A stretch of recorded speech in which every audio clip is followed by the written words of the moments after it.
This lesson is gonna be breve. Hi everyone, the word of the day is breve. Breve. This refers to something that doesn't take too much time. It means that something is short or brief. Breve can be used with feminine and masculine nouns. The plural form is breves. Now let's see a few examples. Tengamos una plática breve, porque me tengo que ir. Tengamos una plática breve, porque me tengo que ir. No te quito tu tiempo. Seré breve. No te quito tu tiempo. Seré breve. Mi cita fue breve.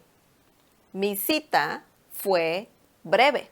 Okay, that's all for today. I hope you liked this lesson. Don't forget to subscribe and also click on the bell icon so you can get notified every time I upload a new video.